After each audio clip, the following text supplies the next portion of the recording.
अगर अभी आपके मार्क्स 40, 50 या 60% के आसपास आते हैं और आपको लगता है कि 90% मार्क्स सिर्फ टॉपर के लिए होते हैं, तो आज की वीडियो आपके लिए है। क्योंकि 90% मार्क्स लाने के लिए आपको 12 घंटे पढ़ने की ज़रूरत नहीं है। आपको चाहिए कि सही स्ट्रेटजी, रिवीजन और रोज़ की कंसिस्टेंसी। आज मैं आपको एक ऐसा कंप्लीट स्टडी प्लान बताऊंगा जिससे आप अपने लेवल के हिसाब से फॉलो करके अपने मार्क्स को लगातार इम्प्रूव कर सकते हैं। वीडियो के अंत में मैं आपको ऐसी 90% स्ट्रेटजी दूंगा, तो वीडियो को पूरा देखें, क्योंकि एक भी स्टेप अगर मिस हुआ तो आपकी मेहनत का पूरा फायदा नहीं मिलेगा। और 5 ऐसे स्टेप बताऊंगा जिसको फॉलो करके आप अपनी स्टडी के जर्नी को काफ़ी इन्हेंस कर सकते हैं और काफ़ी टॉप लेवल तक जा सकते हैं। तो चलिए एक एक करके इस पर हम लोग क्या करते हैं, डिस्कस करते हैं। और वीडियो के अंत में मैं एक गोल्डन रूल भी बताऊंगा जो आपके स्टडी को काफ़ी बूस्ट करेगा। तो चलिए हम एक एक स्टेप पर आज के इस सेशन में हम लोग डिस्कस करते हैं, जिसमें स्टेप नंबर फर्स्ट है यानी सिलेबस ऑडिट करो। यानी सिलेबस ऑडिट करो इसका मतलब हुआ पहले 7 दिन में पूरा सिलेबस देखो और हर चैप्टर को यानी उसमें क्या करो, एक नोटबुक में लिखो। यानी सबसे पहले आपको करना है कि 7 दिन के अंदर अंदर फिजिक्स, केमिस्ट्री, बायो यानी जो भी है, मैथ है, इंग्लिश है, सभी का जितना सिलेबस है, जो जो चैप्टर पढ़ना है उसको आप एक नोटबुक में क्या करना है, लिखना है। और उसको 3 कैटेगरी में डिवाइड करना है। सबसे पहले यानी जो स्ट्रांग है, यानी जो सबसे हार्ड लगता है स्ट्रांग, उसके बाद मीडियम या वीक, यानी 3 स्टेप में आपको क्या करना है, उसको डिवाइड करना है। स्ट्रांग, मीडियम और वीक करना है। सबसे पहले जो वीक चैप्टर है उसको पकड़ो। यानी सबसे पहले किस पर डिस्कस करना है, तो वीक चैप्टर पर। इसलिए क्योंकि अगर हम हार्ड से स्टार्ट करेंगे, तो अगर हार्ड क्वेश्चन हम लोग बनाना स्टार्ट करेंगे, प्रैक्टिस करना स्टार्ट करेंगे, तो हमसे टच नहीं होगा, तो हमारा कॉन्फिडेंस लेवल काफ़ी लो हो जाएगा और हम काफ़ी क्या जलेंगे, हमारा मार्क्स और भी कम आ सकता है। इसलिए कोशिश करना है कि सबसे पहले हम किस चैप्टर पर डिस्कस करेंगे, तो जो वीक चैप्टर है, यानी जो वीक चैप्टर उस पर हम लोग अपना पकड़ बढ़ाएंगे और उस पर हम लोग क्या करेंगे, डिस्कस करेंगे। और धीरे धीरे हम लोग वीक से किस पर आएंगे, मीडियम, मीडियम से किस पर आएंगे। एक समय ऐसा आएगा कि हमको स्ट्रॉन्ग भी किस टाइप में लगने लगेगा, वीक में लगने लगेगा। तो सबसे पहला हमारा काम है कि हम क्या करें, पहले 7 दिन में जो सिलेबस ऑडिट है, यानी जो भी सिलेबस है, यानी सीबीएसई बोर्ड से या बिहार बोर्ड से रिलेटेड या कोई भी, तो उसमें हमें क्या करना है, तो सिलेबस ऑडिट करना है और उसको 3 कैटेगरी में डिवाइड करेंगे। इससे हमें दिखेगा कि हमें इतना सिलेबस क्या करना है, पढ़ना है और कंप्लीट करना है। यानी अपने स्टडी टेबल के सामने या जहाँ भी पढ़ते हैं, यानी अपना एक स्टडी टेबल होना चाहिए। स्टडी टेबल से ये होता है कि हमारा माइंड उससे क्या हो जाता है, कनेक्टेड हो जाता है और आसानी से हम क्या करते हैं, किसी भी चीज़ को कनेक्ट कर पाते हैं और बढ़िया से पढ़ पाते हैं। तो सबसे पहले अपने स्टडी टेबल के सामने उसको क्या करना है, यानी इसको लिखना है, स्ट्रॉन्ग, मीडियम, वीक टॉपिक है, उसको क्या करना है, डिवाइड करना है। अगले पॉइंट पे बढ़ते हैं। यानी अगला पॉइंट क्या दिया है, तो अगला यानी स्टेप नंबर 2 है, यानी 3, 2, 1, यानी ये रूल क्या करना है, फॉलो करना है। ये 3, 2 और जो 1 है, ये रिवीजन करने का क्या होता है, रूल होता है। कैसे, यानी 3 बार शॉर्ट रिवीजन करना है।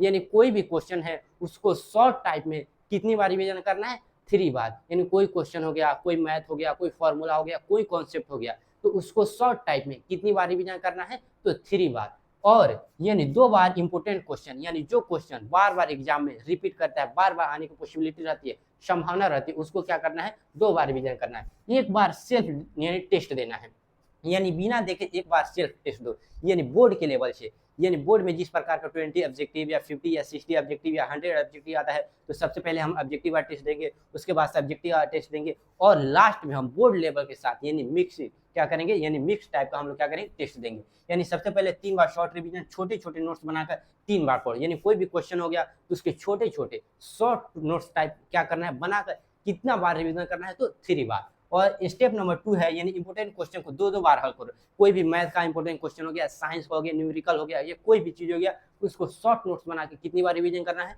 2 बार रिवीजन करना है। सेल्फ टेस्ट देना है, यानी सेल्फ टेस्ट का मतलब यानी बिना देखे क्या करना है, टेस्ट देना है। इससे यह मालूम चलेगा कि हमारा जो तैयारी है यानी कहाँ तक हुआ है, और उसके हिसाब से हम अपनी स्टडी की जर्नी को और बूस्ट कर सकते हैं और आगे बढ़ा सकते हैं। यानी स्मार्ट वर्क बेटर रिजल्ट, यानी अगर हम स्मार्ट वर्क करते हैं तो काफ़ी बेटर रिजल्ट यानी आ सकता है। तो इस रूल को आपको फॉलो करना है, 3, 2 और 1। इससे काफ़ी आप अपनी जर्नी को इन्हेंस कर सकते हैं। स्टेप नंबर यानी थर्ड क्या है, यानी डेली 90%, रोज का 1 घंटा, सफलता की गारंटी पक्का। यानी रोज कम से कम 1 घंटा सिर्फ इन पर लगाओ। यानी इसमें 3 स्टेप दिया है जिसमें कम से कम 1 घंटा देना है इस पर। यानी PYQ previous year question, objective, writing practice, यानी ये 3 स्टेप बहुत पावरफुल टिप है। यानी ये 3 स्टेप नंबर 3 ये स्टूडेंट के लिए बहुत पावरफुल है, क्योंकि अगर आप प्रीवियस ईयर क्वेश्चन सॉल्व नहीं करते हैं तो आपको नहीं मालूम चलेगा कि बोर्ड लेवल में यानी एग्जामिनर जो है बिहार बोर्ड या CBSE किस टाइप का क्वेश्चन बनाता है और आपको किस टाइप से तैयारी करना है, किस डायरेक्शन में करना है, आपको मालूम नहीं चलेगा। इसलिए पिछले साल के प्रश्न समझो और दोहराओ, इससे आपका कॉन्फिडेंस लेवल भी बढ़ेगा और आपको समझ आएगा एग्जाम पैटर्न के किस टाइप से एग्जाम में क्वेश्चन आता है। और ऑब्जेक्टिव, अधिक से अधिक ऑब्जेक्टिव प्रैक्टिस करो, क्योंकि एग्जाम में उतना टाइम नहीं रहता है कि हम सब्जेक्टिव की तरह ऑब्जेक्टिव को सॉल्व करें। इसलिए ऑब्जेक्टिव को ऑब्जेक्टिव की तरह यानी बिना पेन पेपर के और ऑप्शन के थ्रू, बहुत सारे क्वेश्चन ऐसे होते हैं जो ऑप्शन के हेल्प से हम उसको सॉल्व कर सकते हैं। इसलिए ऑब्जेक्टिव ज़्यादा से ज़्यादा प्रैक्टिस करेंगे तो हम लोग एग्जाम में बहुत सारा समय बचा सकते हैं।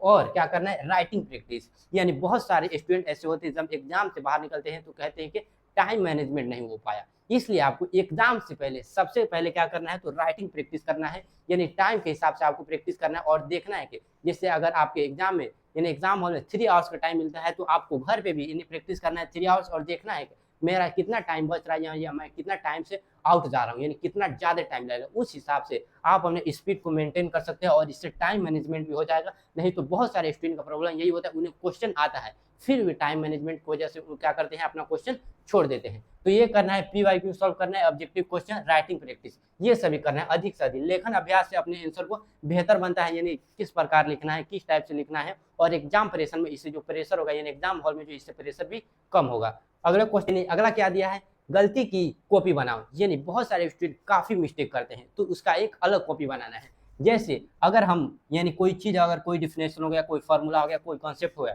तो बार बार उसको हम लोग अगर गलत कर पा रहे हैं तो उस गलत को एक नोटबुक में लिखना है और सही को क्या करना है, एक नोटबुक में लिखना है। इससे और ये क्या होगा, हमें उस चीज़ पर फोकस जाएगा और हम अगर एग्जाम हॉल में बाई चांस बैठेंगे तो ये चीज़ हमारे माइंड में आ जाएगा कि हाँ ये हमारा चीज़ गलत हुआ था। तो ये करना है, जिस क्वेश्चन में गलती हो उससे अलग नोटबुक में लिखो।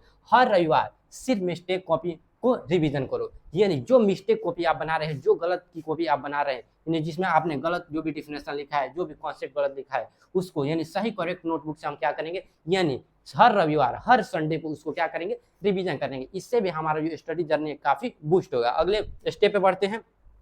अगला स्टेप क्या दिया है, हर 15 दिन में बोर्ड टेस्ट दो, यानी हर 15 दिन में 50 डेज में बोर्ड टेस्ट देना है। इससे यह होगा कि टाइम मैनेजमेंट के साथ साथ हमारा जो तैयारी ये भी मालूम चलेगा किस लेवल तक हमारा तैयारी है, सिलेबस कहाँ तक कंप्लीट हो गया, कितना बैकलॉग हुआ है, कौन सा चैप्टर ज़्यादा पढ़ने की जरूरी है, यानी किस पर ज़्यादा टाइम देना है, किस पर कम टाइम देना है। इससे यह सब मालूम चलेगा। यानी पूरा एग्जाम टेस्ट दो, यानी जिस प्रकार से एग्जाम में अपना बोर्ड एग्जाम टेस्ट लेता है उसी प्रकार से देना है। मार्क्स लिखो और एनालाइज करो, यानी मार्क्स लिखना है कि मेरे कितने नंबर आए, यानी मेरे मैथ में कितने आए 82, साइंस में 78, इंग्लिश में 85, हिंदी में 88, SST में 80, इस प्रकार से टोटल स्कोर मेरा कितना आया, कितना परसेंटेज आया और कौन सा जो सब्जेक्ट हमारा वीक है, किस पर मेहनत करने की ज़्यादा जरूरत है। इस प्रकार से आपको क्या करना है, यानी सिलेबस कंप्लीट टेस्ट देना है, मार्क एनालाइज करना है कितना मार्क्स आया। अगली बात, सिर्फ वीक टॉपिक सुधारो और वीक जो टॉपिक है उसको सुधारना है, उसके बाद मॉडरेट पर जाना है, उसके बाद स्ट्रॉन्ग पर जाना है। इस प्रकार से आपको करना है। और लास्ट हम गोल्डन रूल पर डिस्कस करें। अगर आप इस 5 टिप्स को फॉलो करते हैं तो आप अपनी स्टडी जर्नी को बहुत बूस्ट कर सकते हैं। अगला क्या है, तो अगला है यानी गोल्डन फॉर्मूला, यानी कॉन्सेप्ट, पहले कॉन्सेप्ट समझो। बहुत सारे स्टूडेंट ऐसे होते हैं जो केवल रटते हैं, आपको ऐसा नहीं करना है। सबसे पहले जो कॉन्सेप्ट दिया उसको क्या करना है, समझना है। हर कॉन्सेप्ट के क्वेश्चन प्रैक्टिस करना है, यानी जैसे हम कोई कॉन्सेप्ट पढ़े तो उस पर 2 क्वेश्चन 3 क्वेश्चन प्रैक्टिस करेंगे तो इससे हमारा माइंड क्या होगा, और तेज होगा, यानी वो कॉन्सेप्ट हमारे माइंड में फिट हो जाएगा। यानी गलतियों को नोट करो, यानी जो जो गलतियां होती है उसको नोट करना है कि यहाँ हमारा प्लस माइनस या जो भी चीज़ें गलत होता है बार बार रिवीजन से याद पक्का करो। यानी टोटल जो गेम चेंजर होता है रिवीजन, अगर हम बहुत सारा पढ़ ले और रिवीजन नहीं करें तो हम कुछ भी नहीं कर सकते। यानी 90% तैयारी की यही सफलता है कि कॉन्सेप्ट, क्वेश्चन, टेस्ट और मिस्टेक ये सभी का करना सुधार।